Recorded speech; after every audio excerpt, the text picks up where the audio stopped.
Welcome, everyone, to Easing the Reader, a Wheel of Time read-through, and even probably a little bit of a Wheel of Time TV show recap. Yes, we're back, baby. And if you're with us for the first time or you've never subscribed, please subscribe to us on the YouTube channel, or if this is the Spotify or podcast version, follow us. Follow us. Exactly. My name is Chris Mary Holtman. With me, I have David Green. Now, I kind of in the video did like this, but you're actually sitting on that side. Oh, I'm sitting on the side that you first went to on my screen. Your screen. Yeah. So it was correct. And we're going to talk about The Shadow Rising. We're there. The first we're here. Chapters of a tome, I would say, of fantasy, a fantasy tome. David, would you say that The Shadow Rising set the tone for high fantasy books written in the 90s when it came to size? I would, yes. I definitely would. We were talking just before we started recording that the first three books, I mean, they're sizable, 600, 700 pages. That Dragon Reborn a little bit shorter, they're sizable. And then, the Eye of the World is good, has its problems in some places, and something that the TV show is trying to solve at the moment. The second one is great. It's a real kind of like high point. It's one of the better ones in the series. The third one maybe takes a step back a little bit apart from the ending. And then you come to this thing. This arrives, you order it, or you go to the bookstore and pick it up. I'm going to try that fourth book. I've heard people online saying that, things get a little bit different. It opens up a little bit, it gets away from the kind of familiar. And you go into the bookstore or you order it from Amazon and this arrives and you're like, wow. This shipping is quite the commitment. The shipping cost on that book alone from Amazon, unless you have Amazon Prime. Yeah. So word count wise, this is the biggest of the series. Okay. So there's a couple that come close to it afterwards. Lord of Chaos comes pretty close. Memory of Light is not too far away. But this is the thick boy, I think, as the kids say, of the Wheel of Time. But you know what? It's many people's favorite for lots of different reasons. I'm glad that we're getting into it, because this is the one where it kind of, and it's funny because this is what the show is kind of doing as well, where how Rafe Judkins has talked about adapting the entire series into one season and getting the kind of tone and the feeling. A lot of things that people really love about Wheel of Time, and I think some people have forgotten that when they're kind of looking at the first couple of episodes of the TV show in particular. A lot of things that they love about Wheel of Time get introduced in this book onwards, where it kind it throws off the tropes of being a bit like Lord of the Rings and being a bit enslaved to Arthurian legends and stuff like that. It kind of really starts to do. You saw hints of it in the last book where Robert Jordan spent a lot of time setting things up, like the World of Dreams and the Aiel and other things like that. The White Cloaks in particular, and we had that little kind of prologue at the start of the last book where Padam Thane is with the White Cloaks and then isn't mentioned again for the rest of the book. And it's kind of like, well, so far he's really only been a brief cameo. Oh, you've got lots of Padam Thane to look forward to in this one. So it's kind of. Well, I was thinking about the show. Huh?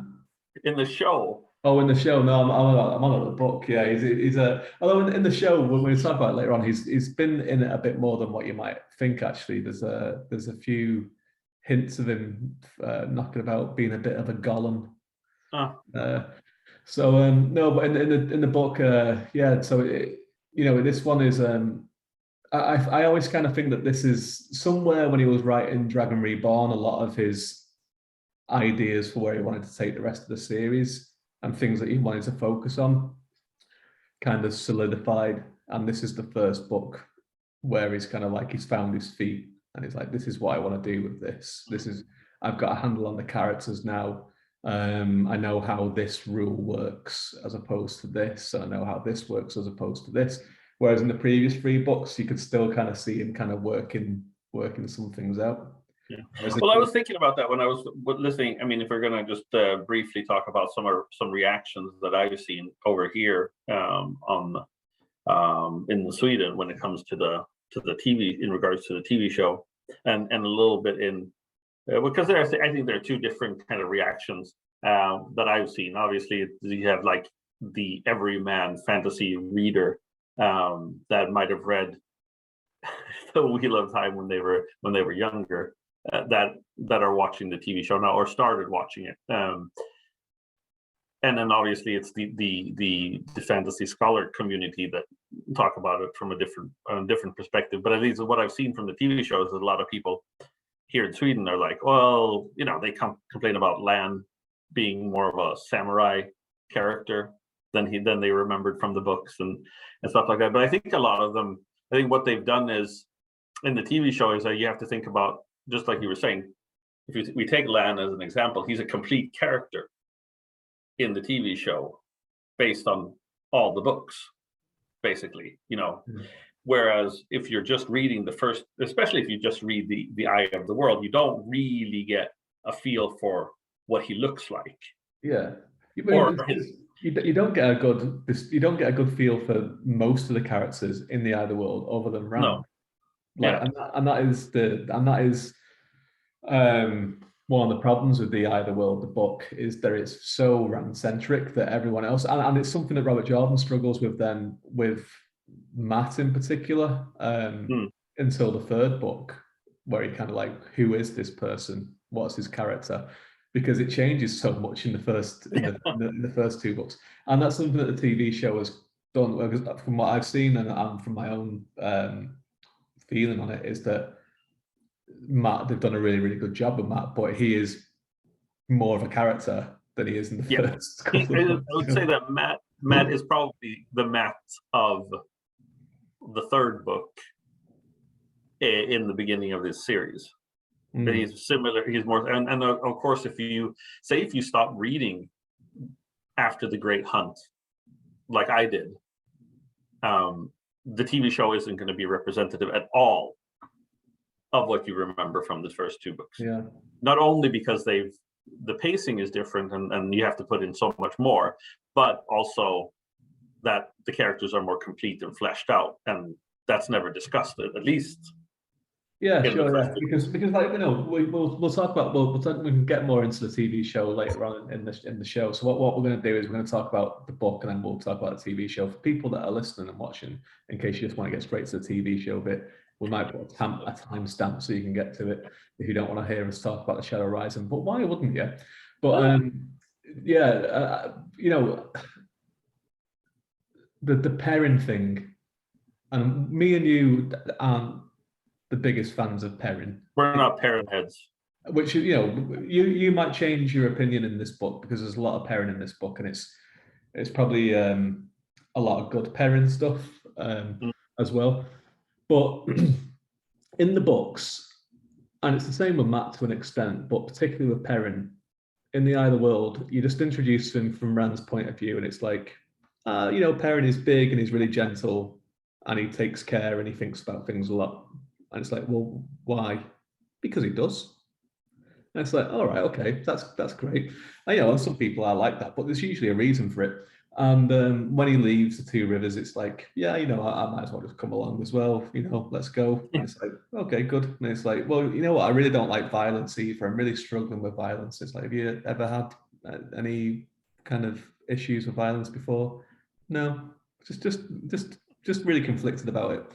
So, for a TV show, like, they have to, and obviously with the books, when you get to know Perrin a little bit more, when you start seeing things from his POV, a little bit later on in the first book and the second and the third, then particularly in this book, you start to understand him a lot better. But you can't do that in a TV show where it's like, you know what, this guy is like this, and if you bear with us for a few seasons, by the time we get to adapt the Shadow Rising, then you're gonna really know, you're gonna see what we're doing with him, right?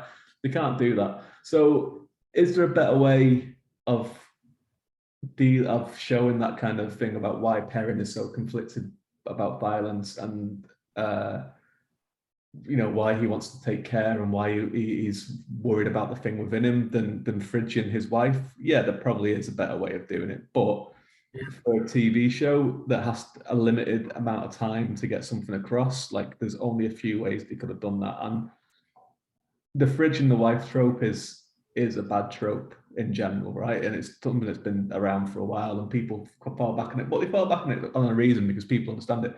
And a lot of people that I know that haven't read the books were all really kind of invested in his character after that and felt sorry for him. So it was effective, and it kind of gets across that kind of stuff. And again, we're going to talk about the Shadow Rise in a second, but one of the things that's weird about Perrin is like when you're in the Dragon Reborn and he meets Fail, for example, and then straight away, like after he kind of gets like, they have that kind of like love-hate kind of thing a little bit for no real reason. Like he's just kind of like, I'm sick of this girl, I don't like her attentions and all this kind of stuff for no reason. And then all of a sudden he like falls in love with her, and he's like super protective over her straight away, like ultra protective of her.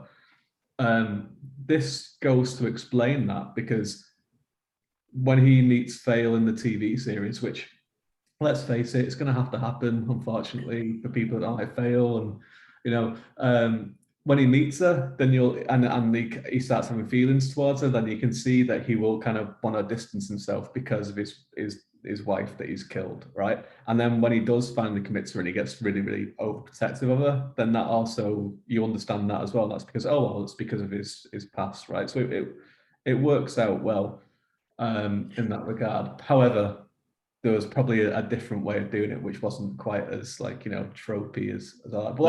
But that's the reason why they did it. And I've seen some people, there's like a very vocal minority, and a lot of them come from this Reddit subreddit called White Cloaks, right? And it's always really funny. It's always really funny that, like, because the Star Wars fandom is the same, right? There's a Reddit, there's a couple of them on Reddit. One of them's called Saltier Than Crate, which is like, so they're already identifying with the fact that they're unhappy. And then there's another one that's called The Empire Was Right or something.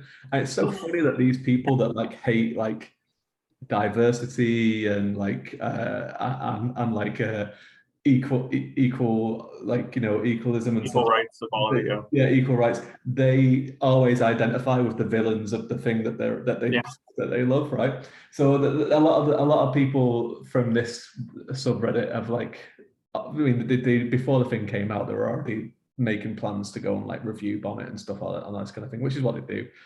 It's the internet for you. But they're always like, it's completely destroyed the plot doing this, making Matt come from like an abusive family, and this is and Perrin doing this. It's like, it's not changed the plot in one point at all. It's still the same plot. It's just that these characters now have motivations and dimension, which they didn't have before. It'd be interesting to see how they would write the show. It would be page for page exactly the same. And it would be probably one of the most disliked TV shows of all time, because nothing can work that way. It's like, I know you're not a big Harry Potter fan, but you look at the Harry Potter films, the first two are boring because it's so faithful to the books. Like to the point that lines of dialogue are exactly the same, which doesn't work because you write in a way, especially, it's a bit different now where people try to write in a more natural way, but a lot of people do not write the way that they talk. So you have like these people just talking as if they're reading from a book to each other. Like, even to the point where like someone walks around the corner and like they're like, oh look, it's nearly headless Nick, and it's like, yeah, I can see that because I'm watching the thing, so I know, right? And then the third one came along, and you have some book purists from Harry Potter that hate Prisoner of Azkaban the film because it kind of like takes the plot but does its own thing with it and does loads of different stuff. But most people that were not book readers, and particularly other filmmakers, that's their favorite one, because it's like, well, you know what, there were some bold choices, and they did this and they did this and this, one for one. And that's just the thing as well that always gets me, and we've talked about on here before, is like, I've seen some people, again, from this kind of like kind of minority that are just never going to be happy saying like, oh, they should have just done it like Lord of the Rings. Lord of the Rings was like completely faithful, and it's like, no, it wasn't. No, because then they haven't. Well, I mean, the thing is, it depends on what they mean. Because if you look at, because I remember thinking that when I saw the first movie, it's like this is like, because I was thinking that this is pretty faithful, but then I was realizing, what is it faithful to? Well, it's faithful to Rankin Bass, from 1976, that movie. That's almost beat for beat Peter Beagle's manuscript that they've used as a starting point. But it's not faithful. But Peter Beagle's script isn't faithful to the book. Faithful, and it's faithful to the spirit, and that's the thing, right? Because, and I was talking to someone about this on a different thing on our podcast recently. We'll talk about adapting things, and it wasn't about Wheel of Time, but it was just adaptations. Because, like, I've been working on a couple of adaptations myself in the last year, and the Fellowship of the Ring. I mean, when you take the whole 3 movies. The Two Towers in particular has like a whole hour of the film that is completely made up, right? And I love the movies and I love the books and I understand why they did in the movies. But the whole bit where like the warg fight and like Aragorn's basic whole storyline in the Two Towers is completely made up, right? But his character as well is completely changed. Sort of his motivations are changed. The character himself, like how he holds himself and how he looks at things and his outlook is the same, right, as they is in the book. The spirit of the character is the same, but in the books, he's kind of like, yeah, I'm ready to be king. That's what I want. That's what I'm born to do. That's what I'm here. I am going to lead these people. That's all I want to be. I'm a good guy, and that's who he is. In the film, like he doesn't want to be king. He's like frightened of his bloodline.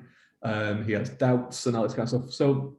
It's he has a different motivation altogether. And then when you look at the Fellowship of the Ring as well, the whole kind of time of it is compressed. So like in the books, you have like the whole bit in the Shire at the start, and then like Gandalf, like Frodo gets the ring, and Gandalf's like, just be careful with it. I'll be back soon, and he's gone for 60 years. And then comes back 60 years later, and it's like, yeah, well, I've been investigating a few things. It's like, it's a bit tense out there the last 60 years or anything. So, the Dark One's going to be coming for you, and all this. So you might want to think about leaving the Shire. And Frodo's like, yeah, okay. What I'm going to do is I'm going to buy another house on the other side of the Shire. Get my mates to move house with me as well. Move all my stuff over to Crick Hollow. Take a nice little amble across the Shire for a little bit, hang out with some elves, going to go past some talking fox that just suddenly changes POV to the talking fox's point of view for a paragraph, where it's like, what are these hobbits doing? It's like, what are the hobbits doing? And then, they're there for a little bit, they have a little housewarming party for a night. And then they go off and meet Tom Bombadil as well, which is obviously not in the books, and the Barrow Downs and all that kind of stuff is out there. And that is like a movie worth of stuff where they're just knocking about doing nothing. They should do that. They should have a movie just about that. Yeah, and it's like, and that's the thing, and it's like, you could have filmed all that kind of stuff. You could have done it. Would it have been nice to see Frodo moving house? Yeah, I would have liked to have seen Crick Hollow. It would be good. You just want to see Tom Bombadil. Yeah, would it be nice to see Tom Bombadil finally? Yeah, it would have been nice to see him. But there's a reason why every single adaptation of Lord of the Rings, be that cartoons, the movies, the radio adaptations on the BBC, they all leave Tom Bombadil out because it's destroys the tension of the books. Yeah, right. I have a friend who loves Lord of the Rings, but the scene with Tom Bombadil, that part of the book is his least favorite part of the book. He hates Tom Bombadil. You see, right? I understand, and we could just do a completely different podcast about Tom Bombadil. Tom Bombadil's views on this. Right? I understand the Tom Bombadil thing, right? Because it's what Tolkien is trying to say is that there's something else. There's something other than power. That if you don't crave power, if you don't crave this, then you have your own existence and it'll be peaceful. However, Tom Bombadil's kind of then his peace and his power and his influence is just in that part of the world that he is in, right? And the rest of the world is going to shit. And in his letters, Tolkien has said that like even if they'd left the ring with, and Gandalf speculates on this later in the book, and a few other people do, if they'd left the ring with him, he would have probably just forgotten about it, or he would have been, because he doesn't care about power. But and his realm would have been the last one to fall, but it still would have fallen because Sauron, even though Tom Bombadil is this like kind of powerful first creature,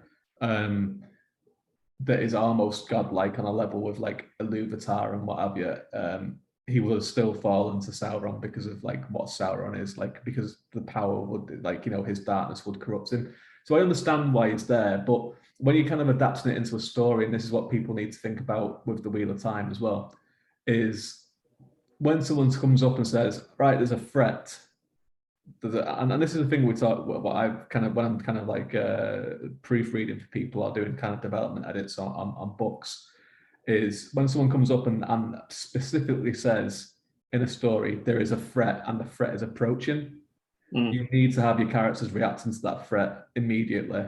Otherwise, the threat lessens if they then just go off and buy a house and move house for a little bit and then knock around with Tom Bombadil for a few days, right? It destroys the tension, and that is one of the things when you're adapting something, is that it's like, okay, and that's why with the first episode of Wheel of Time, the pacing is a little bit crazy in some parts, but that is because they wanted to keep that kind of threat level high, where it's like something's coming, something's attacked them, there's more of them arriving, you need to leave now. And you can't have like a whole chapter of Rand just like dragging his father along with an inner monologue. And the thing is with that as well, it's how they want to preserve the mystery of who the Dragon Reborn is, and it seems like some quite a few book readers are enjoying that. Non-book readers are really enjoying it, and we can talk about that a bit more later. But if you showed that scene of him dragging him through the thing, and like Tam's going, "Oh, I found you on the on the slopes of Dragon Mount, and like your mother isn't your mother, and I'm not your father," and all this kind of stuff, people be like, "Well, Rand is the Dragon Reborn." Spoilers, by the way, for people that are just joining us. I don't know why you'd just be joining us now while we're at this Shadow Rising. Well, I'm thinking after this entire discussion about Lord of the Rings and Tom Bombadil, if they've just joined us, they've probably just shut us off too. Maybe, but Tom Bombadil is man. There's so many videos on YouTube about Tom Bombadil. I did a Lord of the Rings deep dive one day. It was when they released the screenshot from the first episode of the new TV series that's out next year, and it had and it was at Tyrion. I think it's at Tyrion anyway, and you see the two trees in the background, so it was going to be like pre-First Age. I was like, wow, this is different from what I thought it was going to be. So I went on this like my spectrum levels activated from it, and I went on this big deep dive into Lord of the Rings again, and was like ended up watching this like video after video about Tom Bombadil. Like it's like, what am I doing? It was like 3 o'clock in the morning, and I was like gonna watch just one more video of Tom Bombadil, I think. Well, let's talk about Shadow Rising first.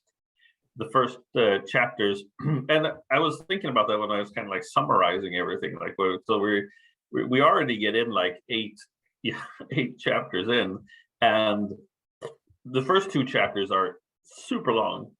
Yes, and then the following ones are pretty standard length of what we've come to see in these books, but very little actually. Kind of like apart from like chapter 2, I feel. It's like very little actually progression happens. We get a lot of kind of like reintroduction of characters, which is fine, because if you pick up, say that the first 3 books are first trilogy, then when we get to this book, you kind of do have to have some introduction of characters, reintroduction, even though it's not too much of an info dump, I felt. I mean, we get to know some of the characters, but he doesn't. Robert Jordan at this point kind of just like assumes that you know what the story is about and what the dragon actually is, and he doesn't feel like he needs to further investigate that, and that's nice. So there's a nice pace to it, but I felt in the end that by chapter 8, I was like, I'm not really sure where this book is heading. There's a lot of setup in this one. Obviously, as we go through the chapters there, you start to see Rand's plan. I think just where we left it is just before a big action scene that is about to happen. So something comes in and kind of shakes things up. But one of the things that one of the most striking things about the start of the Shadow Rising is that I mean, first of all, there's no prologue and there's no epilogue in this book either, which is unusual to this point. But the first chapter basically is a prologue, which is in our book name, because it's it's multiple POVs, and that's the striking thing about it is the scope is already much wider at the start of this book, because we start with Min. Yeah, and that's interesting. That's an interesting take. It's a bold take to start with Min. Yeah. Of all characters, and she's at Tarvalon, and she's seen all these. And she doesn't know anything that's happened in the third book, because obviously she was sent away at the start of the third book. So she's out of the loop, but she's having all these visions of something terrible that's about to happen at the people are going to die. Lots of death is on the way, and so we're seeing that kind of point of view from her. So we get a little bit of that, and we see more Swan Sanch, which is always welcome. We do love a bit of the Amrylin, and then we go to the White Cloaks. We check in the White Cloaks from Pad and Fane, and they're at the Two Rivers, or about on Taran Ferry. They're about to cross, and then we check in with the Sean Chan, who are all hanging out with the sea folk. They've taken over a bunch of sea folk islands, and they're all interested about they're all reacting to what has happened. Because the news from the Dragon Reborn hasn't hit them yet. So already we've traveling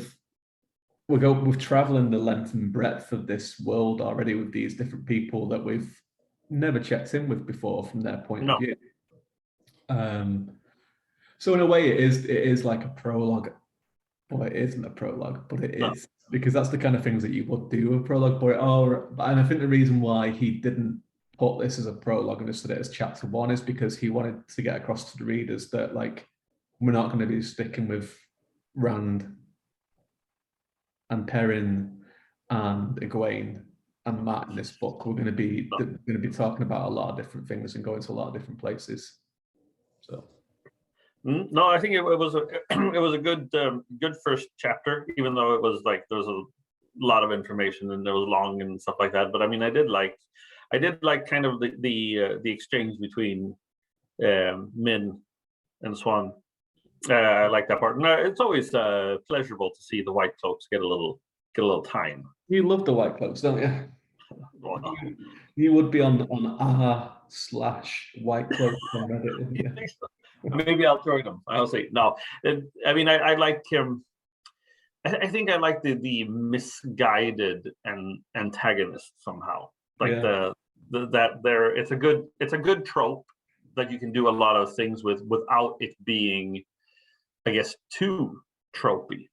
I mean, we see them in the TV show as well, but I like, they're kind of like Knights Templars in a way. Yeah, they're like the Spanish Inquisition. Yeah, well, a mix between the two, because the Spanish Inquisition were the ones that destroyed the Knights Templar in the end. Yeah, they're like an amalgamation between the two, and it's like because that was the good thing about that scene. The second White Cloak scene, because the first one you just get Aemon Valder being just purely not a nice guy, but then in the second scene you see the different kind of types of White Cloaks. You have Jeff from Barnhold, who's a bit more reasonable. That's just we're just looking for dark friends. That's all we're looking for. And then you have Aemon Valder's Questioner side, which is like the Spanish Inquisition, that are everyone other than us is a dark friend, basically. Yes, I like that. And then we come to in chapter 2. We're checking with the gang. They're all there. They're all together. They're back, baby. And they're all doing their thing, their typical thing. Perrin is with Fail, and Perrin's being a little bit of a whiny. He's grown a beard. He's grown his beard that he already has in the TV show. And Fail's like, I like the beard. Let's grow it. And then an axe chases. But isn't it just a moment? Doesn't he say something like, I wouldn't grow a beard just because somebody told me to grow a beard? He does, but which is like a throwback to what was happening with Matt when that woman told him to grow a beard. Yeah. Yeah, it's funny that actually, Robert Jordan was so ahead of his time, right? I know so many. I obviously we both have beards, but I grew my beard despite my wife hating beards, and she'd never Oh, wanted really? to grow a beard. But I was like, that's my face. I'm growing the beard, right? Because when I lost my hair and I shaved, it, I was like, it's too much face. I need to have something to Too offset the pale, rest of the too face. pale for this. Yeah. No one wants to see all of it. It's too pale, too much face. So I grew the beard, right? But I know so many people that have like started going out with a girl or whatever, and they like beards. And then after a few weeks, a month, 2 months, they start growing the beard because it's like, oh, my girlfriend likes it. Well, I had a beard before I met my wife. I had a classic 90s goatee, Oh, all Models Inc. like. oh man, you would have looked like a magician. Well, I had the long hair and a ponytail. Exactly. So you would have looked like a magician. So, so I actually shaved it off once just to like see what it would look like, and my wife's just like, "No, you can't. That's not gonna work. Yeah. That's not gonna work. That's not gonna do it for me. You're gonna have to grow your beard back." So. Yeah, well, that's the way. Sometimes people suit beards, right? And Yeah. when there's you can if you don't know someone very well, you know someone and they have like a particular hairstyle and they change the hairstyle, you can kind of like you get used to it pretty quickly. But if you know someone who's always had a beard and they get rid of the beard, it's kind of like it's just such a shock. It's just like, But I mean, your face takes a different shape. My wife's, I think it was grandmother always said, a man who grows a beard and then takes it off, it's like the beard eats away on the rest of the face. So when you take it off, there's like something missing. It's like you don't have a chin anymore. So exactly. there's something to Yeah. Anyway, So so everybody's doing like their thing. Matt's gambling, and I do like the scene with Matt because I love, and I don't know what his name was, but the guy with the oiled beard and the this is some kind of nobleman that just smokes a pipe with a long oiled beard and like big mustaches. It's Raymond, isn't it?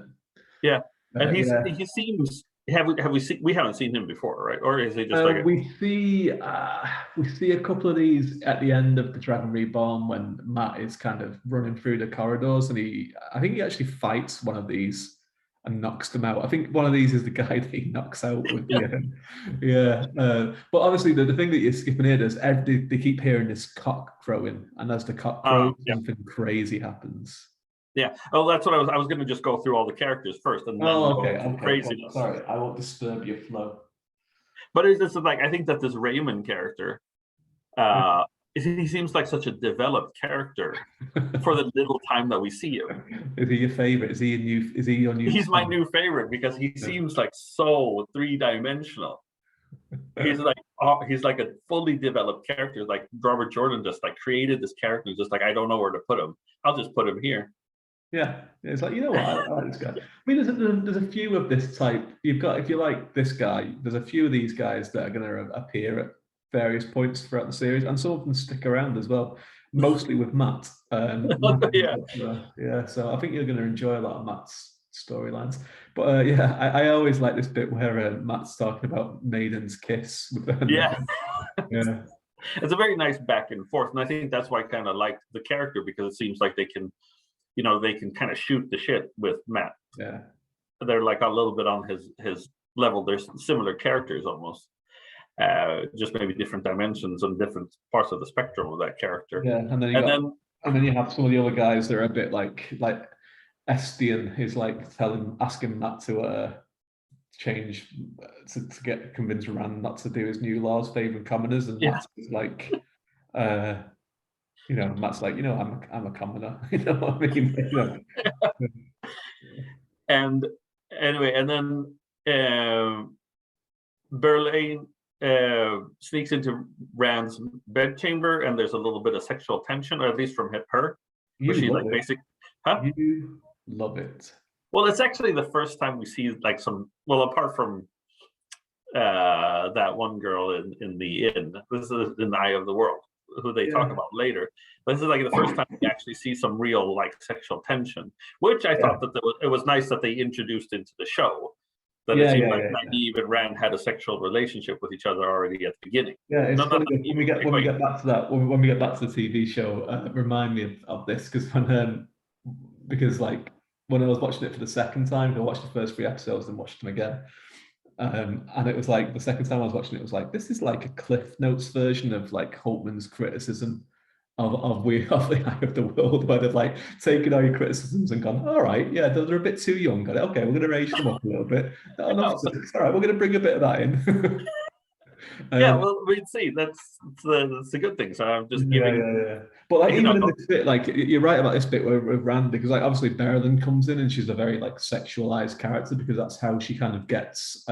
She uses like men's weaknesses against them basically, and her like kind of to get what she kind of wants, because she's in this little small. She's like kind of almost like the Cleopatra role, isn't she? Like, because that's how like Cleopatra was, that she was with the Romans and everything. She's like coming at you. Tyr is like Rome, and like Mayan is like a smaller version of Egypt and what have you. But even before that bit, Rand's having a dream about Min and Elaine just having a swimming in a pool, and the Gwain's there as well, and so it's kind of like he's got quite a few things on his mind. I would say so. But he's like, oh, I'm promised to Egwene. I think it's his excuse, and then a bunch of crazy stuff happens. Perrin and Faela are attacked by Perrin's axe. Yeah, bit of foreshadowing there. So this is one of the things as well that talks about that when we're talking about the TV show, about Perrin's motivations, about how he doesn't like violence and his aversion to the axe. Like he's literally attacked by his own axe, and he has to kind of fend it off with his blacksmith hammer. And this is the kind of thing that looks a lot better now that you have that extra background to him. And Perrin obviously assumes that it's Rand, because obviously in the Dragon Reborn, Rand was attacking him when he found him in the dream world. Matt, and I think actually again the scene here with Matt and the deck of cards attacking them is like the best. That was like some of the best stuff. It's so weird as well. But I don't know what Robert Jordan was into at the time, but it is a really kind of weird, almost like a Charlie Kaufman esque kind of like being John Malkovich scene. Yeah. And if they do, I'm wondering how they're going to do that. If they're going to do this scene in the TV show or not. I think that they'll adapt it a little bit differently. It's like how Rand's put like use of the power to escape was a lot more subtle in the TV show than it is in the books. But I always I just like how like the other noblemen just like pretend nothing has happened. Whatever. And Rand is and Berlin are attacked by Rand's reflection in very much of a Prince of Persia style. If you remember the old video game. I do remember it, yeah, I do. And your own reflection in the end. Yeah, and every time like they kind of like it's a lot of little mini reflections and other reflections, and every time he gets hit, he feels like it's draining his like kind of like essence and making him kind of like less himself, which is quite interesting.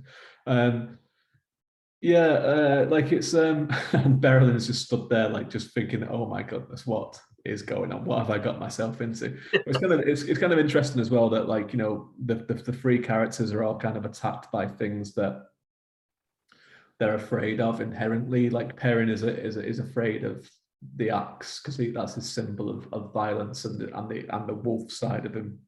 He just wants to be a simple blacksmith.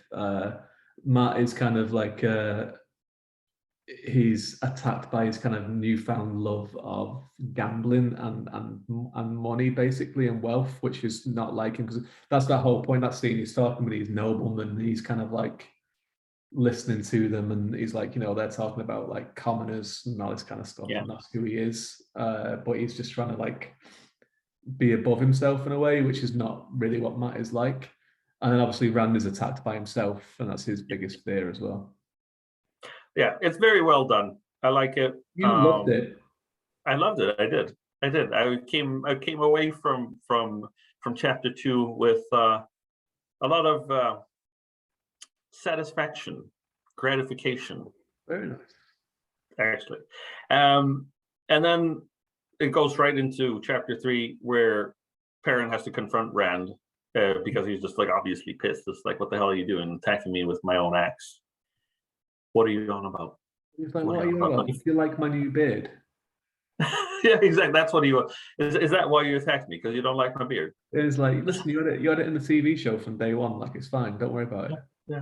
We don't have to have this scene in the show. Yeah. Anyway, he finds obviously Rand is bleeding. Basically, I think Perrin assumes that he's dying, which he might be. So they have to send for Moraine, and Moraine comes in, and they have a little chit chat while she tries to heal him. Yeah, she tries to heal him, and the wound in his side still isn't responding properly, isn't healing as it should do, which is, that's important to note, Chris. Yeah. For the rest of the series going on. She says it's the Dark One, obviously. She says like a bubble of evil. Yeah. Yeah, and that he's kind of his taint is slipping through the cracks of his prison. Yeah. Now that would be his evilness, not his physical. Yeah, I'm glad that they changed that for the TV show and they call it the corruption instead, because memes are good for TV shows, right? Memes and stuff and things and gifts that you can make. They're all good, but I think taint would have been just a bit too the Dark One's taint. The Dark One's taint, yeah. And obviously we're kind of get reintroduced to Ruark as well in this bit as well. I'm a big fan of Ruark. I like him a lot. When I was reading back in the day when I was reading this, I always used to picture like a red-headed Liam Neeson type character. Yeah. Which that was who I with or without a beard. Huh? With or without a beard? Like a little beard, I think. Yeah, Ruark seems like a bearded fellow. Yeah, like a short beard. Yeah, I think not something that someone could grab onto when he was fighting, but that wouldn't do. But he's there, and they kind of talk about the similarities and differences between the Dragon Reborn and the Aiel's kind of savior figure, he who comes with the dawn. Yeah, which is a much better name than the Dragon Reborn. I mean, the Dragon Reborn is a good name. Don't get me wrong. Like, my Xbox Live name since Xbox Live arrived in 2004 is Dave Reborn because of the Dragon Reborn, right? But he who comes with a dawn, or the Karakan, it's just a better name, isn't it? Maybe you should change it to Dave who comes with the dawn. Well, that would be a bit suggestive, wouldn't it? Oh yeah, well, it works. Well, maybe when I was a bit younger. I'm getting on in age now. Don't have time for any of that nonsense anymore. Anyway, who has no time for that nonsense anymore? That's what it should be. That what it should be. Then we head into chapter 4, which sees Tom reappear in the narrative again. He's back. This time, he's in the beginning of the story. He's not just arriving midway through. We thought he was dead or missing. He's there. He's still got issues. You know what? He is loving life. Being back in the Stone of Tyr, isn't he? Yeah. He's just forging letters. This is the thing, right, as well, with a TV show, Tom, because for people that are listening or watching, Holtman, for some strange reason, has only watched 2.5 episodes. He got up to the bit where Tom arrives and then turned it off because he was busy, apparently. I was so emotional from watching Tom. Seeing Tom arrive. But yeah, as you were saying before, like the Tom in the show is like, because the guy playing him, Alexander, I can't pronounce his last name, but Alexander V, we'll call him. He imbues him with this, like, he has the charisma and he has this world weariness as well. So automatically, like, this guy has seen some stuff. Yeah. And he is like, so he's kind of like taking him as the Tom from the entire series. Yeah. Where you can imagine him being this kind of had this other life. And he's actually in episode 4, he has a line which you haven't seen, but he's talking to Rand about something, and he tells him like the closest truth about who the previous dragon was, because in the show so far there's been a bit of like, and this is, I've seen some people complaining about this, and it's like, have you read the books? Because they were like, oh, no one's getting the right story about what the Dragon Reborn was and what happened with like the corruption and all this kind of stuff. It's like, well, that's what happens in the books quite a lot. Everyone gets everything wrong all the time. Yeah. But there's a bit where Tom like basically he tells Rand about his nephew Owen, and he tells him like this, and Rand actually says to him, you don't seem like a normal Gleeman, who are you? And he says, and Tom says, we call ourselves Gleeman so people aren't afraid of us, because there's nothing more frightening than someone who knows the truth. Right. And that's like, and there's this glint in his eye when he says it as well. And it's like, and I was like, yeah, that is the Tom who used to play games of houses that is the fucking king. Right. Yeah. That's that Tom. But yeah, and then it's interesting here because Tom's just like, and I mean, he's a little bit sad, obviously, because he doesn't have anybody to love, and they really don't go into that his intended wife was murdered not that long ago. Well, we don't even really ever mention that he started a civil war in Callum by murdering the king. And basically, I did that. Yeah, I did it. It's fine. We'll get. But no one cares. And so Matt and Tom have a little bit of a back and forth, and Matt's talking about that he wants to leave the city, but he can't really make himself do it. Yeah.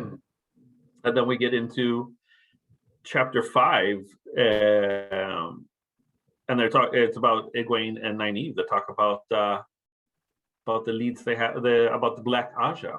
Yeah. How much happens there, or is this where they talk about like their relationship with Rand, or is that later? So like, I mean, the Tom chapter is like the main thing that is like Robert Shaw, like how you said before, how he's trying to give people like a little bit of information and bring things up to speed. That's basically his like kind of reintroduction into like the Taveran thing, in a way of just not saying of like explain it to like reminding people that these Taveran, and he kind of develops it a little bit deeper, where it's like like Tom speculates that like if Rand needs you at the moment, there's no way you're going to get away from that. Yeah. Which is like, and that's the first kind of time in the series where it's been that explicit. Because I know like Min, when we first met Min back in Eye of the World, and she says that like there's the darkness with all the light going into it, and there's more light going into it when the three of them are together. And it's not really kind of expanded on after that until this point where Tom's kind of like, if the Rand needs you, then you're gonna have a really hard time trying to get away from him. Sorry, mate, that is just the way that it is. It's the way the cookie crumbles. It is the way the cookie crumbles, isn't it? Mm-hmm. Yeah. So the girls are all chatting. Avienda's there, who is one of my favorite characters, actually. I'm a big fan of Avienda. Big fan, mate. No feelings really towards her yet, but you might know more than I do. I may perhaps. So in this chapter, they're just they're just talking about Black Ajar. Talk about Mazrim Tame as well, a false dragon. Talk about it's just kind of bringing people up to date with the other side of everything that's going on, and then basically the same. They go into. I mean, it goes into chapter 6 where they continue to discuss it, though Moraine returns. Yeah, because Moraine is at the door and she's absolutely livid, which is like the first time you kind of really see that side of her. But yeah, this is from Elaine's point of view. So like it's again like the book is kind of bringing, and it's like we had issues with the Dragon Reborn about how you were just sticking with one person's POV for so long. Mm-hmm. Like, you know, we had 6 chapters of Perrin and 6 chapters of Egwene, and then 6 more chapters of Perrin, and you know, and it was very kind of like slowing things down. This one already, we've had we've had Min, Dane Borhold, Suroth, Rand, Matt, Perrin, Egwene, Tom, first Tom POV in the books as well, isn't it? Really, pretty much, apart from a little bit. So there's like 8 different POVs already since the start, you know, and it's so it helps because a lot of this, you're right before about the first few chapters, a lot of it is kind of still catching people up and bringing things in, but the pace, and it's always set in one place, which is unusual for the Wheel of Time so far, because it's always very kind of moving. They're always on the run for something, run away from something or running towards something. Because I was thinking about that. By chapter 8, they had not yet hit the road. No, and that is something that changes in this book quite a lot. Not to go into massive spoilers or anything, but basically, this book is set in, and I was thinking about it in terms of the TV show as well, about how like the budget is harder to stretch in Wheel of Time as it is towards Game of Thrones, because particularly in the first few books of the Wheel of Time, they're always on the move somewhere else, so you can't just like build a set and leave it for them to come back to. No, because you have to. It's like, well, we have to knock this down now because they're going somewhere else. Whereas in like Game of Thrones, for like the majority of the whole run, you had like King's Landing, Winterfell, and you might have like another one that they could swap around, and then characters were quite static a lot of the time. Yeah. In this book, you've basically got 3. I won't say which 3 places they are, but the action takes place in. There's 3 separate storylines, and the action takes place in 3 different places. And there's not really any kind of movement from there either. So you really get time to kind of sink into a place and sink into the characters. And you know, doing that, you can have a slow pace. It can become too slow if you're sticking with just one point of view. So what Robert Jordan's done here is that it's like, I'm just going to keep changing POV. So it's kind of, you're seeing it all from a different person's perspective, and it keeps the pace quick. Yes, they talk about Rand's plans, and or at least Moiraine does. She wants Black Sisters sent to Tar Valon. Yeah. She talks about the Tarangrial inside where you can find true answers. Mm-hmm. What is that all about? Yeah, well, you'll find out, won't you? Because like the girls, particularly Neve, is quite annoyed that Moiraine hasn't been interrogating the Black Ajar sister that they have, and she's like, "Oh, what's the point? They're not going to tell the truth." And then, but then Moiraine reveals that her plan is that she wants Rand to invade Ilion straight away and fight Samael, which is, you know, it's funny because it's almost like a bit meta, because that's basically what the last 3 books have been, where it's like, get Rand to fight one of the Forsaken, right? You can't do it. And she's like, well, Rand doesn't want to do it. He wants to do something else. So then it's kind of like saying, well, you know, this is what the books were like that you've been up to so far, but this one is going to be a little bit different. And then Elaine and Egwene decide what to do with their feelings for Rand.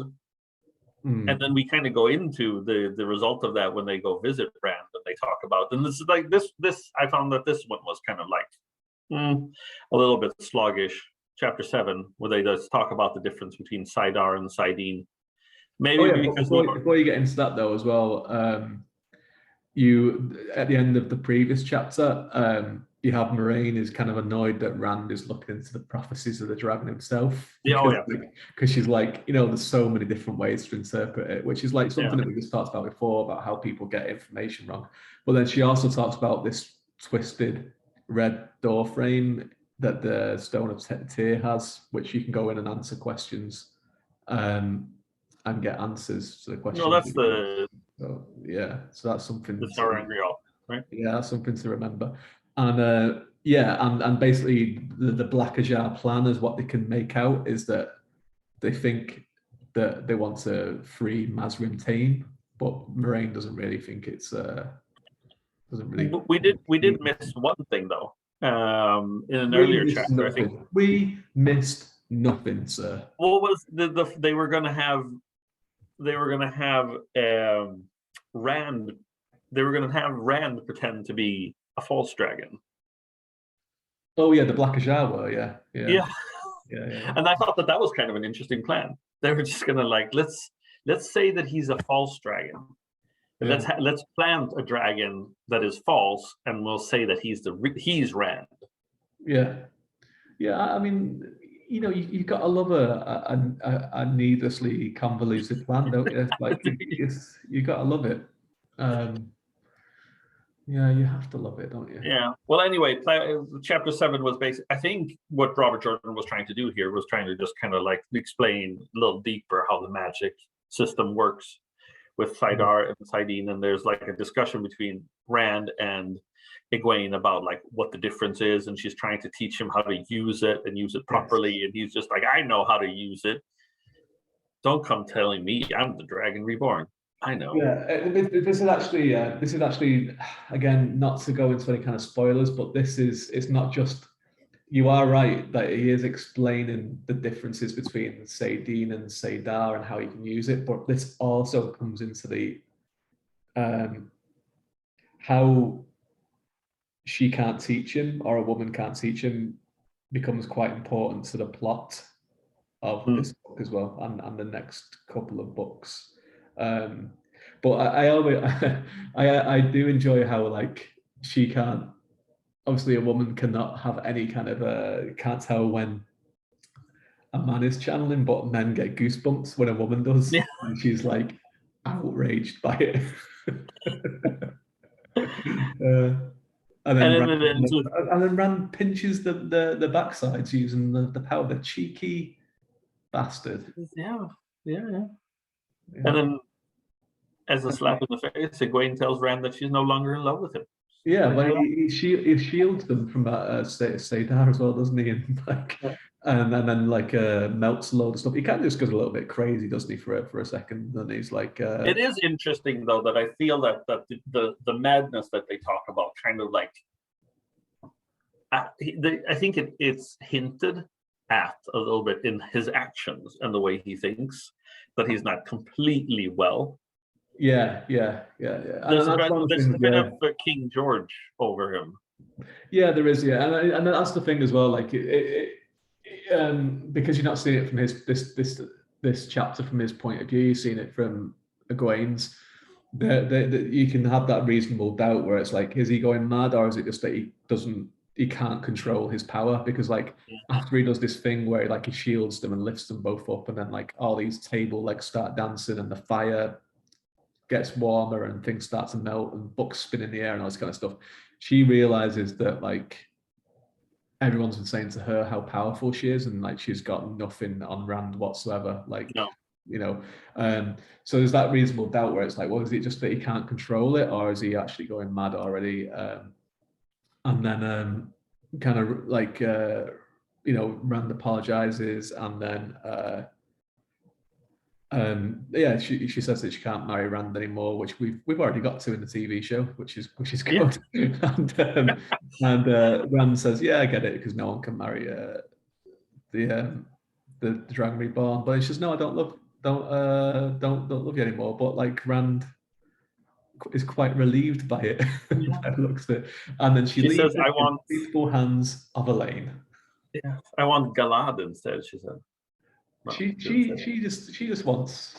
Who knows what she wants at this stage, eh? Who knows what she wants? But who knows? We know that what Elaine wants. Elaine wants the dragon. Yes, and she says as much. She wants a smooch in the next chapter. She doesn't want a smooch, doesn't she? A smoocheroo. Yeah. Chapter 8. I don't know. It has a little bit of Matt and Egwene in it as well. Yeah.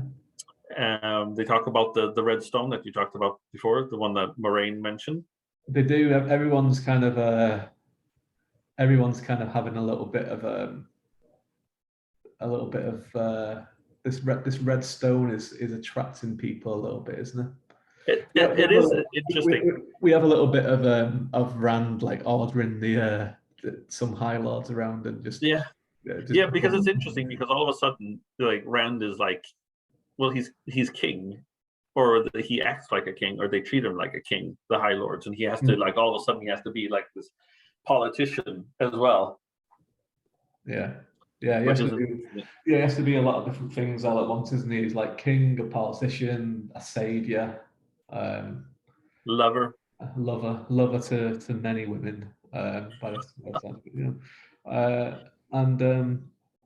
so that's basically like the end of this section. Is just like it's a lot set up. So you can, before when you said you weren't really sure where you could see the story going, I think you were doing yourself a disservice, because I think so too. Actually, now that we talked about it a little bit, but I mean, I said there was a lot of good. There was, I would say, coming off of The Dragon Reborn, and even though the chapters were very long in the beginning, and it was kind of daunting with the thickness of the book. Obviously, I was reading it on Kindle, so it's not, I can't see the thickness of the book, but obviously I've seen the book.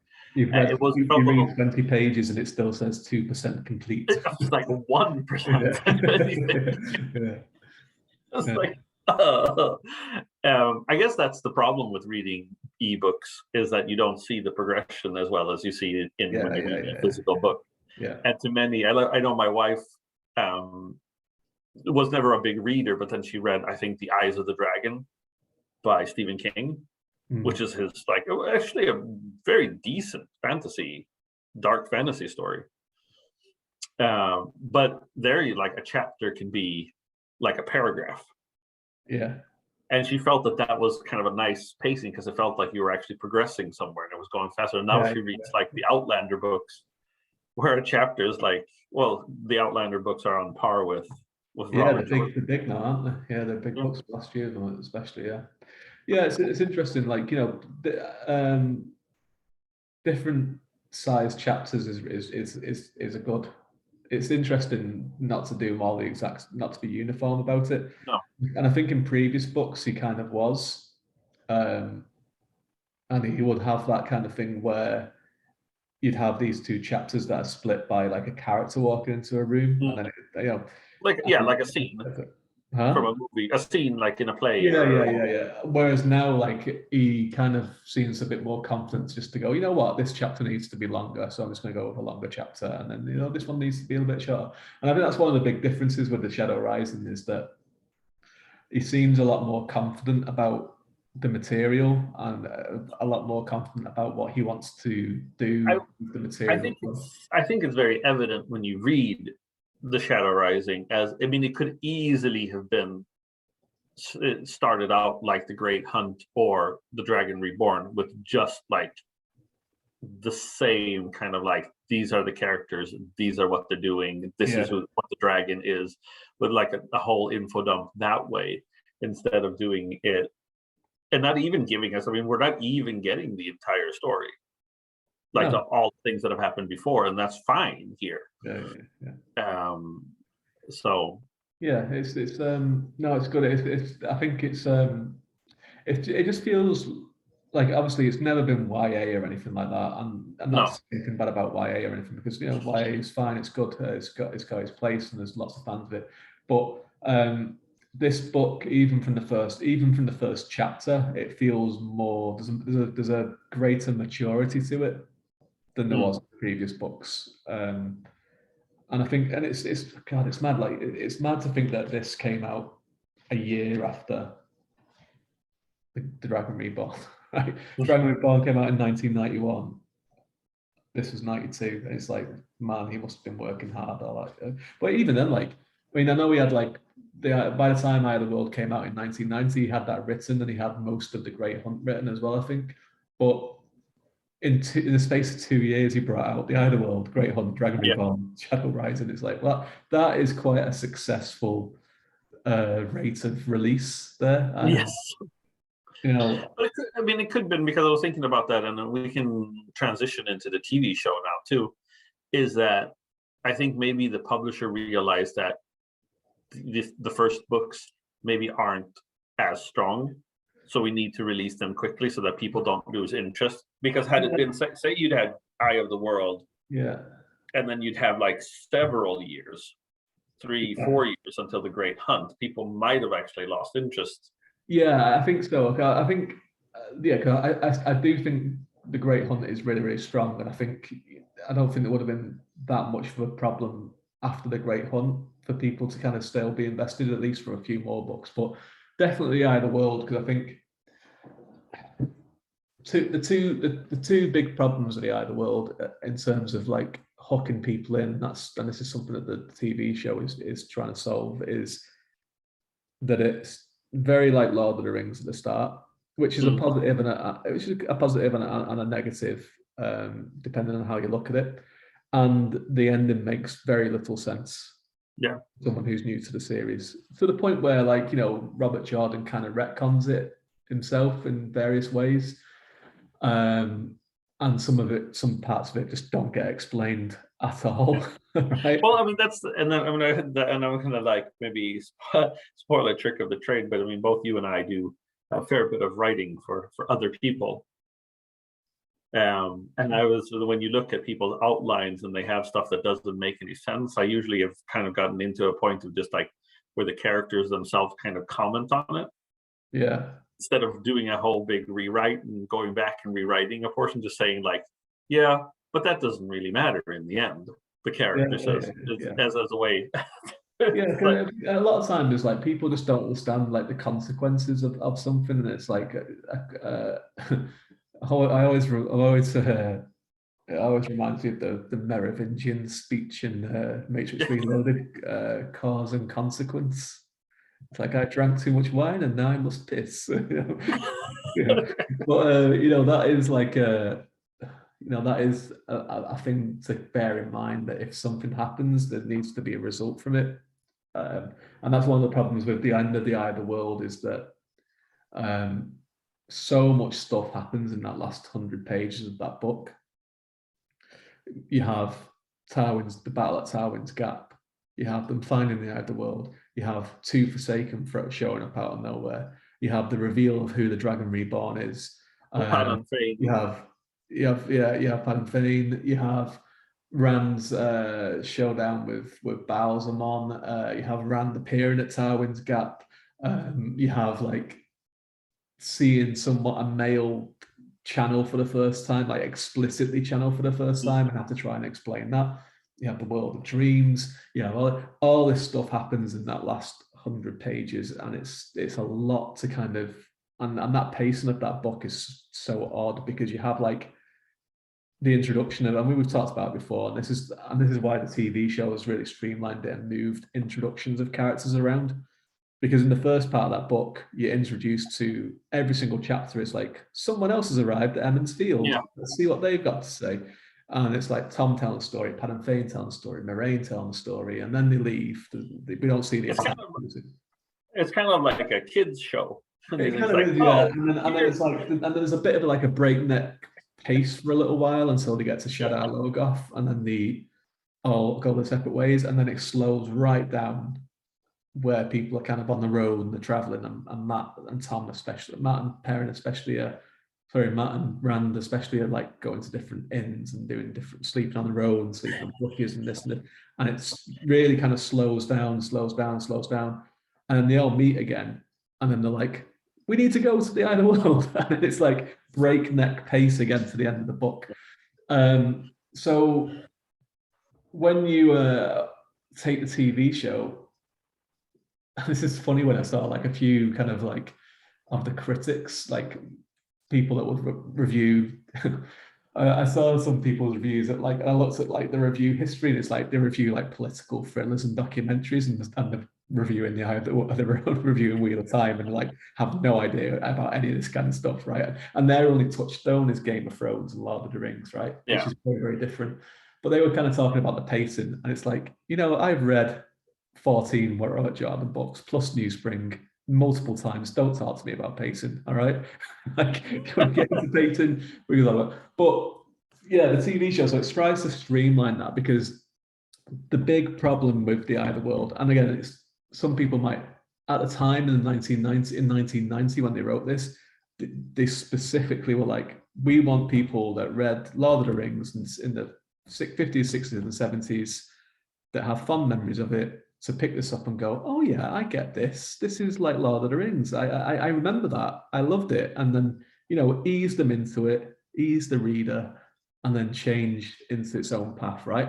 And that was fine in 1990 because there wasn't like all this. But now in 2021, everyone's seen Lord of the Rings. Everyone's seen all the stuff that came after Lord of the Rings, and actually all the stuff that was influenced by Wheel of Time, like Game of Thrones, like The Witcher, all this other stuff that's come after, which was influenced by this series. So they're having to say, oh, you know what, we need to get past. And I was seeing Rafe Judkins did a AMA on Reddit there the other day, and he actually said that he was like, maybe he wanted the first episode to be slower. He wanted it to be longer and a little bit slower, but it was like Amazon basically were like, it needs to be quicker because they want to get past this bit, which is so similar to other fantasy properties, until it gets to it where it's its own thing. And as we were talking about in the books, that takes 3 books to do that. 3 books when it gets to this point together. But in the TV show, because they're bringing stuff in earlier, like you've not watched episode 4 yet, but episode 4 has the big main plot of episode 4 is not in the books. It's you hear about it and you're told about it, but it brings in a lot of the elements that are different about the Wheel of Time, and it's the best episode yet. Like it really, really works really well because it's like, look, this is the things that are unique to this series. But they've had to kind of get 2.5 episodes to get there, which is fine for a TV series. Imagine if it was 2.5 seasons where it's like, you know what, keep watching. It'll get there. There's a lot of good things about the TV show. I mean, because before I watched it, there was a lot of I saw a lot of the critique that I saw. The criticism was the pacing.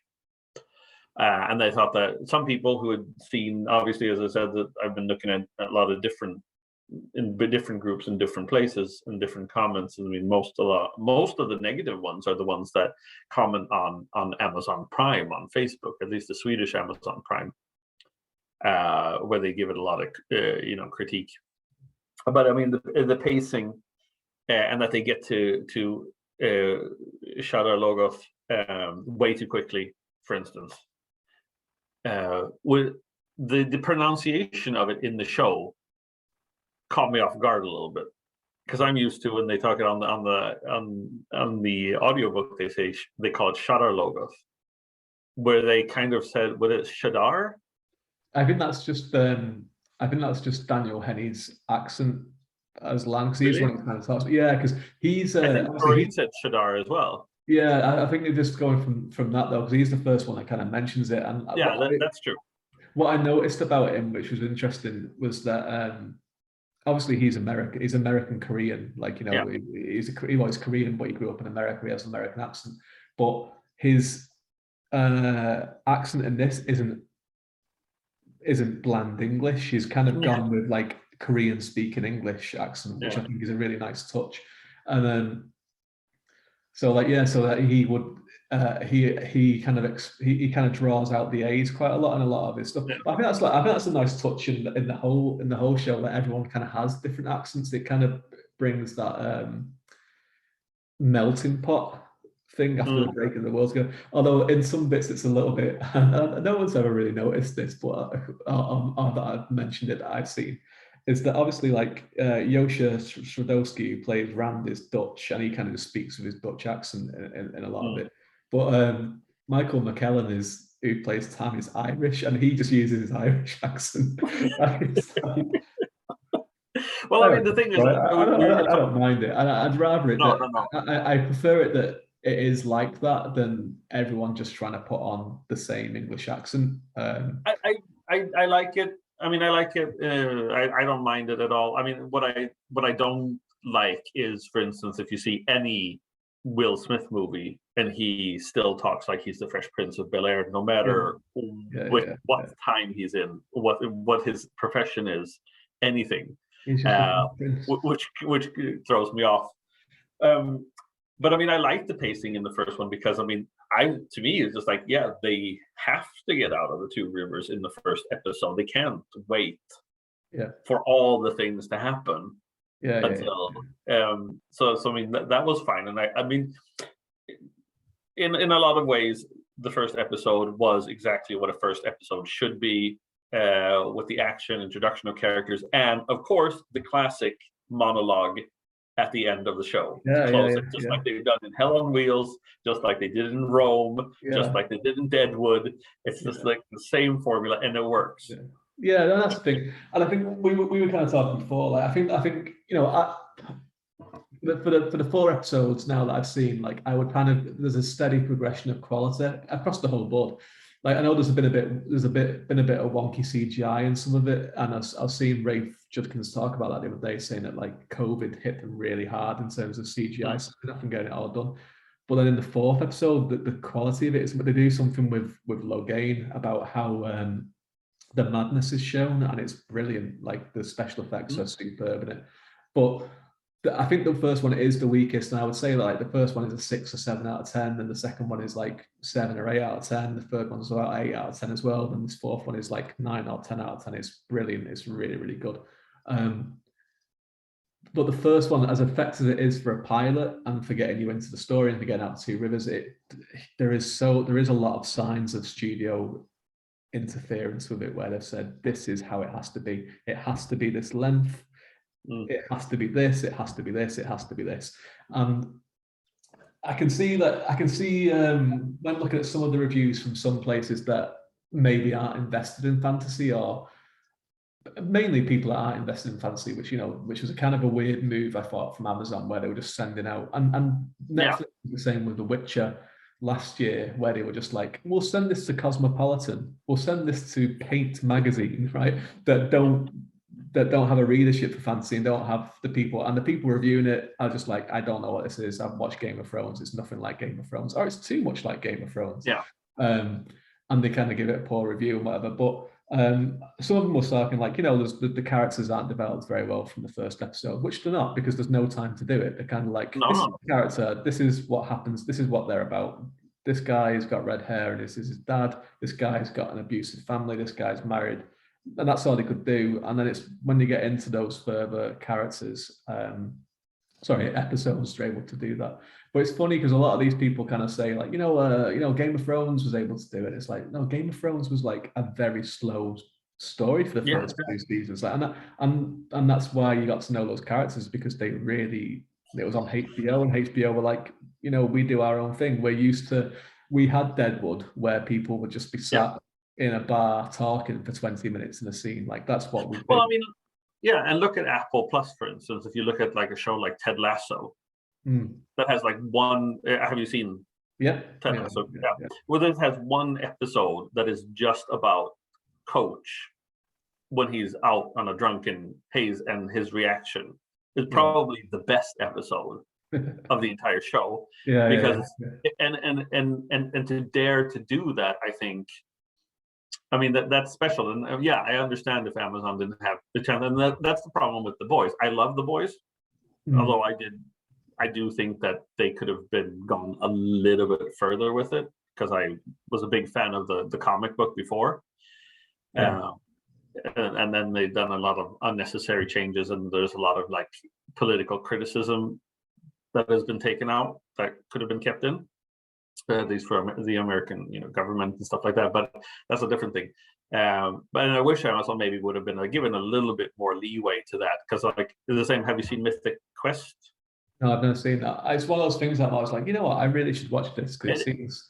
It is really fun. And there's an episode like that as well. That is like they've taken 2 characters that are not in the show at all, but are video game developers, and it's just about their story. Yeah. But it furthers the story of Mythic Quest, because it shows like what they had to deal with is also something that later characters will have to deal with. Yeah. I mean, you can do that once you have a viewership as well. Like, and that's the thing that I think a lot of people kind of are jumping to on this. It's like it's 3 episodes out of what hopefully will be 64, 70 episodes, right? And it's it's the start of it, and later on there might be like an episode like in Lost, where Charlie and and Jack were trapped in that cave for a bit where they just talk and they bond a Or little bit. that couple who get buried alive. No, maybe not, hopefully not that one. But there might be like an episode like that sooner on when people are invested in the world and the characters. But like no, I get that. The thing is with this one is, like, it's used Ted Lasso as an example. People understand that. People know the real world. They know what's they know this. So you don't have people will watch it and they can kind of get it straight away. With fantasy, it's different, especially when, and we've talked about this before, when the main most popular fantasy properties are very kind of either hide the magic or it's very simple, where it's like Harry Potter has a wand and he says a word and something happens, right? So Harry Potter's been popular. Lord of the Rings is, and the magical person in Lord of the Rings is Gandalf, who just like hits people mostly on the head with his staff. Pretty much what he does, right? And then Game of Thrones, which had like the others, the White Walkers at the see my book knowledge there, calling them the others. But that's not around the book. The White Walkers are in the first scene, and then they're barely seen again for the first 2 seasons. Dragons aren't seen until the very last episode of the first season, and then it's a very, very like the magic is very, very hidden for a very long time until people are like, they're watching it anyway. But even then, still, they don't go very deep into it. No. It's very not explained. It's all based on like faith and religion a lot of the time in the TV show. Whereas Wheel of Time is like straight away, it's like all about magic. Magic is central to the plot, and that is a barrier for people. And I think that was one of the things where it's like, we need to move this quickly and give them this other stuff where people will keep watching them. And by the time they've watched the 3rd episode, which ends on like a cliffhanger, which it does for you for when you get to it, like they're like, hopefully we'll go in next week. So yeah, I mean, I'm encouraged by it. I think it's one of those things as well. It's like, what, maybe because we've talked about it a lot so recently with the world, that we kind of look at it and go, well, there needs to be a lot of changes to this. Yeah. Right. Yeah, and I think that's that's unjustly the criticism that you see a lot on here on Swedish sites and Swedish, but because Swedes are notoriously against fantasy a lot of times. At least there's like this clique of it. I mean, we talked about I remember the first time I talked to our publishing colleague Derek Power, when he was just like, it was like everybody in Ireland, all the writers in Ireland talk about James Joyce or Seamus Heaney. Nobody's into, and true. I mean, it's the same. So there's a sense of, because fantasy, Swedish produced fantasy has been very scarce, whereas Swedish produced science fiction is very, very common and very, very big in Sweden, because obviously science fiction has to have a base in reality or possible reality. This is what can happen feasibly. Whereas Swedes are just like, but we already have our gods, Odin and Thor and legend, so we don't need any new stuff. Yeah. And that's the reason why most of the things that have translated into Swedish, that is at least Anglo-Saxon fantasy, has been. I mean, they did translate Wheel of Time because it came at the right time. David Gemmell, and not even the entire series of David Gemmell, only like a few books. I think they did Weiss and Hickman for a while, but they weren't very popular. Lord of the Rings, and then Game of Thrones when that came out. Yeah, and that's basically it, really, when it comes to. Wait until all those Swedish people realise that Thor, Odin, and all these people are all based on Rand, Matt, and Perrin, and how the Wheel of Time works. Exactly. That's where our came from. They came from them. I think on the whole, I thought that the series, as far as I've seen, it does well. I find that there's a couple of things. The wonky CGI for the Trollocs was an issue for me.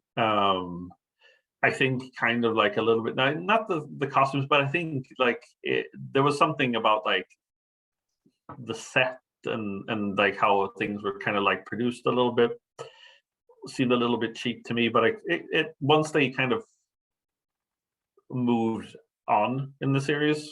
It got better. Yeah, I I saw a few people saying that, and I think that was one of those things that was, again, from people looking at production stills. And but then I saw a couple of, like, again, critical reviewers were like, "Oh, it's all very clean. Everyone's really clean." And everything. It's like, and then I was watching it last night, and well, they're not clean now. no, After I was we've like, been yeah, in, that's the thing. Like, some of these people apparently reviewed the first 6 episodes, right? And yeah. even by the third one, I was like, what? I'm convinced that some of these places, and actually one of them actually admitted it. I think, I can't remember what magazine it was. It was the New Statesman. She was like, I just watched one episode and didn't watch it anymore. Right? I did react to that. Both Land and Moraine seemed to be very clean, even after she'd been injured, and she seemed very, very pristine in her look. And I think maybe that's something that I don't know. It didn't bother me that much, that part of it. I think for me, and I know you differ on this, but the acting feels a little wooden from a lot of the characters, but that might get better as it progresses. I remember thinking that when I saw Rome too in the beginning, and even Hell on Wheels, where the main character, I found like he was not convincing in the first half of the first season. Yeah, I sometimes think it takes, especially with these kind of series, it kind of takes them it takes them a while to kind of find their character a little bit, I think, sometimes. And I think but I'm thinking also that they don't really film it in order. They don't do the first episode first. They have in this. They've done it. Okay, well, yeah, because it's starting to become more like that actually now, because you get basically, you get a lot of them are getting like a director to come in to do 2 episodes at a time, so they film everything in blocks.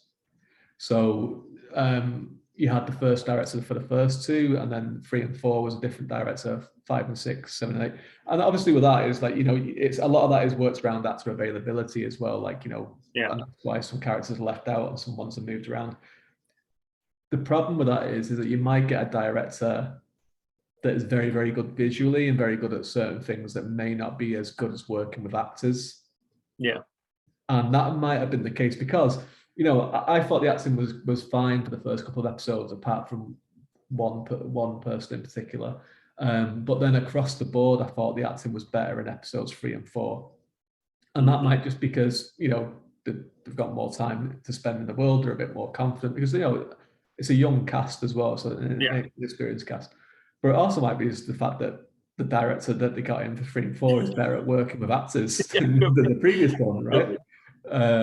So yeah, I mean, so that's one of the things that you kind of have to kind of consider as well. Like, and it might even not be that one director is better at directing actors than another. It might just be their style the actors respond better to in certain places, So there's all that kind of stuff that you have to kind of consider. But yeah, like, I think it does improve across the board, like just generally anyway. But I think I kind of anticipated that anyway when we talked about it before, and when John was on from What Up, we kind of anticipated that it was going to get better as it went on anyway, because the material is better as it goes on. Yeah, that's true.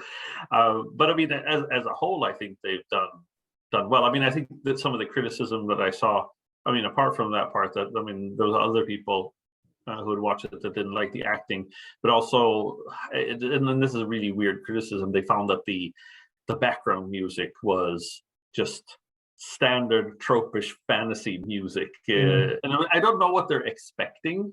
It's just funny what people will complain about, because I've listened to the 2 soundtracks released so far and really enjoyed them, but like a lot of it is like synth and electric guitar and everything as well. So yeah, I know.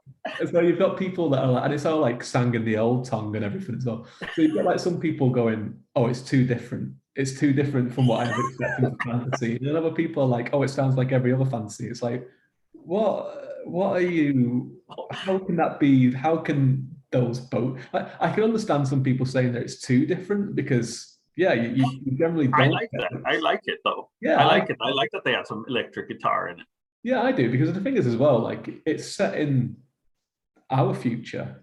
Yeah. Right. And I mean, and it's upfront about that at the start of the show. After that scene with where they're catching the mail channel, which I thought was actually a really good scene, actually, because it kind of got a lot of things. And I liked how they had how he was seeing someone else that he was talking to that wasn't there, Yeah, and then it pans away and it shows you all those destroyed skyscrapers that have been overtaken by nature.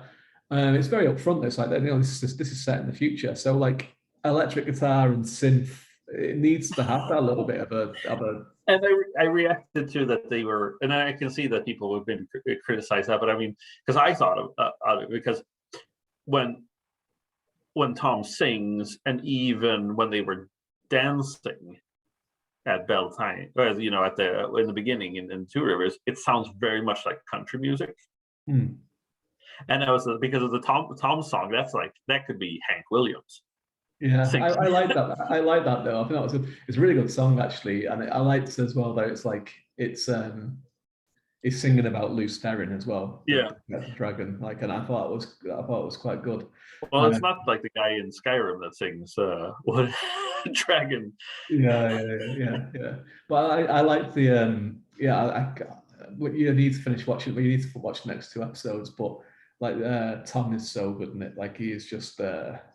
He's very good. That actually, the rest of that episode 3 from where you start watching is like really, really good. There's some great stuff that happens in Breen Spring.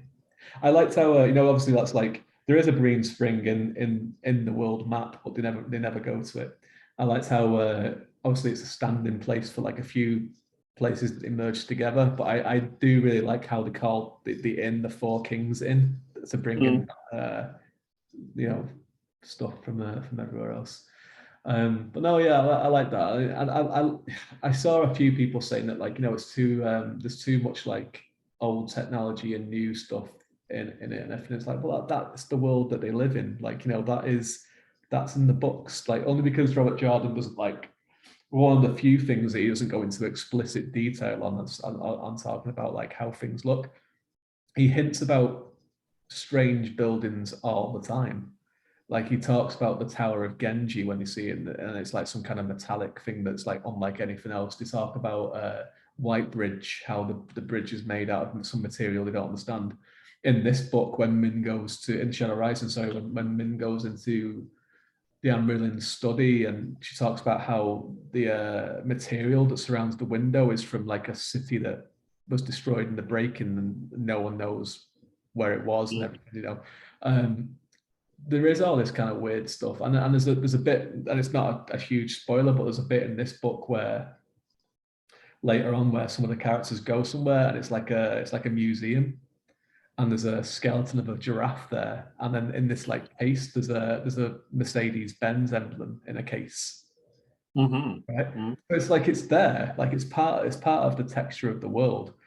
So when you have these people that I saw someone, and it's like it was actually like quite a prominent Wheel of Time Twitter account criticizing that kind of some of the kind of mountainscapes for being too unnatural. Skyscrapers saying, well, that's not Wheel of Time. And it's like, it is.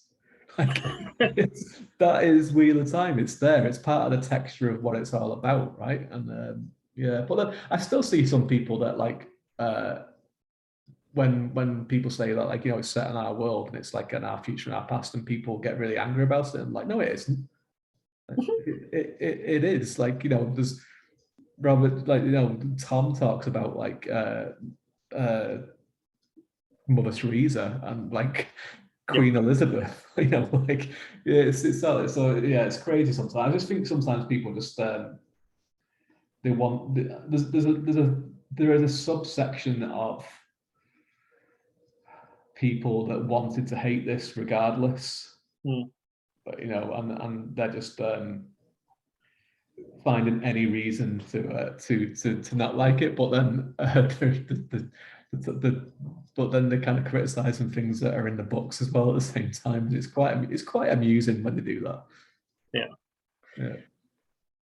Well, did you want to say something before we wrap this up? Did you want to say something about the sex scene between? It wasn't so much that. It was just I was just laughing because when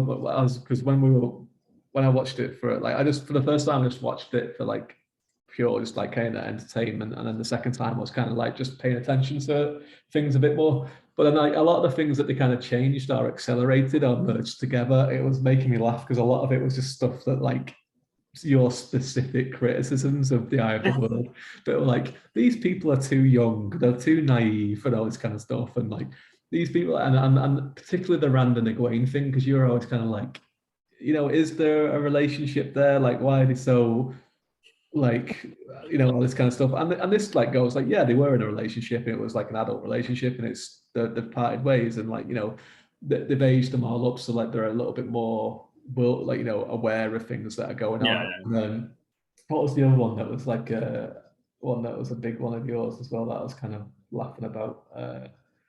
It was I can't remember. I had it. I just had it in my head and it's gone. It was aged up. Aged up. The sexy. There was another thing that I always remembered. Oh yeah, the mystery of the Dragon Reborn, like how like Robert Jordan kind of sets it up, and then there's like, it's Rand.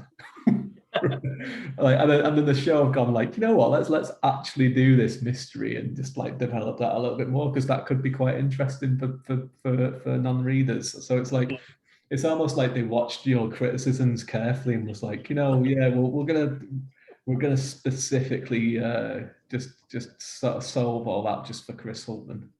Yeah. Then I want credit, partial credit. Yeah, you should ask him to. But I think it is interesting, and I think like somebody that made me laugh too. And in the beginning, and I think they could have done it differently, because I think it was a little bit too much on the nose. The first thing when Moraine talks about the dragon can be a boy or a girl. Yeah. And then somebody had criticized that. It was like, why did they have to say it? Why did they have to say that? Because obviously in the world, the power, it's the women that wield the power, and men go mad. So it just felt that they could have said, maybe she could have just said it could have been anyone. Yeah. Anyone, instead of like having to be like specifically it can be a boy or a girl, and then you kind of like. So I have a couple of thoughts about that. I think the actual them doing that, I don't mind at all for a few different reasons. First of all is because Robert Jordan's like gender is tied to the soul kind of thing doesn't fly in 2021, because basically this is set in our world, it's set in our future, right? So there are trans people that exist now, and so you'd think that in the age of legend, so say for argument's case, we're in the first age, which a lot of people think we are. The age of legends is the one after us. So you think if there's people that are trans now, there'll be more people that are trans in the age of legends, and like, whatever. Saying that like the gender is always male or female kind of just says like, no, trans people do not exist in this world, which is like, which is not nice, because they do exist, and there's a huge trans readership of the Wheel of Time actually, and and that, so it needs to be more inclusive in this day and age. So that's the first thing of it. The second thing then as well, and I saw Rafe Judkins talking about it, was that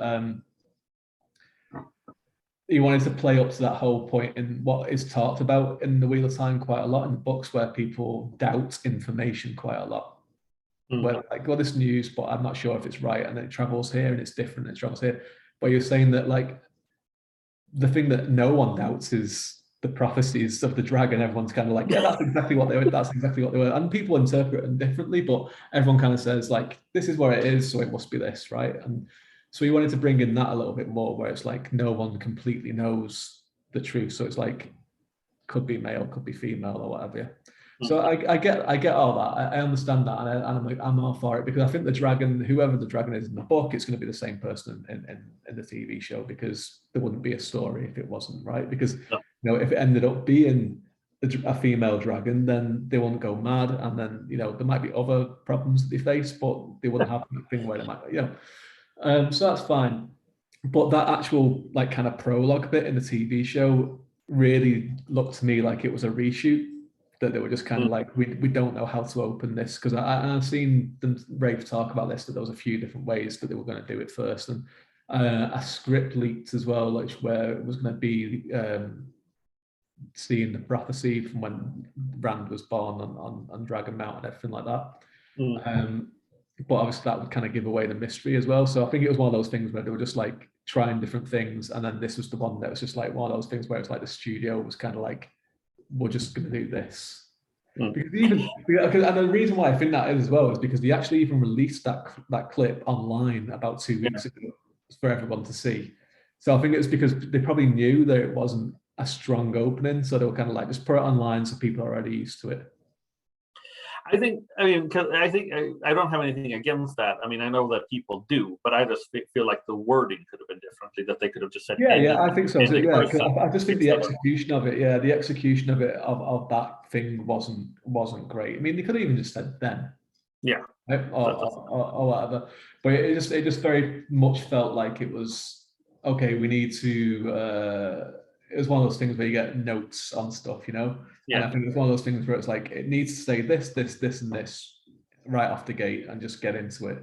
Because I actually think even if they just left that out and opened with it with Leandrin chasing down the male, I think that would have been a stronger opening. Yeah, probably. But it doesn't get across the information, and that's the thing. I think they were kind of like, we need to get this. Amazon were probably like, we need to get this information across right away to people. There could have been a better, more elegant way of doing it. I'm sure there was, but that's the way that we have it. Yeah, I think that Shutter Logos, the set for Shutter Logos, was the same set they used for the Billy Zane prologue, because it looked very similar, just darker. Which Billy Zane was in it? Oh yeah, so are you sure? Are you sure? So where Billy Zane is? Where is he right now? Well, no, in the prologue, in the prologue for Eye of the World. That castle. He's in there wherever Luce Ferrin lives in his house, but Aradel wasn't built then. It didn't exist. Okay, so it's not shut, because I was almost thinking like, is Shutter Logos the place where Billy Zane hangs out in the prologue? Because I almost thought that little statue that they had a statue in Shutter Logos. It's like that looks a little bit like Billy Zane. Well, it didn't exist. Like the world was like the map was completely different in the Second Age, because obviously the male channelers like went mad and they raised mountains, and that's why they're all so weird looking, which I really liked. They did that in the TV show, made them look a little natural, and they kind of did all this kind of stuff anyway. But obviously with Ishmael, he kind of reappeared every 1,000 years or so. Didn't he? Kept on coming up because he was Arthur Hawkwind's advisor that turned him against the Aes Sedai. He was the person that kind of started the Trolloc Wars, where Aradol was there. So maybe he was in Aradol at some point, and they made a little statue of him. He could have been, like, he would have been around at that point. But yeah, I'd love to see Billy Zane. I'd love to see Billy Zane, and it's just like as an innkeeper or something. Just like they go into an inn and he just like turns around and brings his stuff down. It's Billy Zane. I'd absolutely does the same smile and everything. I'd love it. Yeah, I'd love to see Billy Zane. I'd love to see him. I'd love it. So yeah, I was going to say before we finish up as well, Padden Thane, you hear, you know, when he first appears and you hear him, see the fade comes into the two rivers and you hear this whistling, then it cuts to him whistling. You hear him whistling again at Tarrant Ferry, and then when Matt wakes up to go and get the dagger in Shadar Logoth, you hear Padden Thane whistling again. Oh, okay. And then you see someone's shadow inside that room. Yeah. So it's probably Padden Thane is there. So yeah. So there you go. There you go. Well, on that note, we've got to it's a long one today. But it's good to be back because we had a little bit of a break, and we needed a break before we got into Shadow Rising and the TV show at the same time. Well, anyway, if you like what we do, give us a follow, hit the subscribe button and that little bell, right? Yeah, because the bell will notify you when we do something new.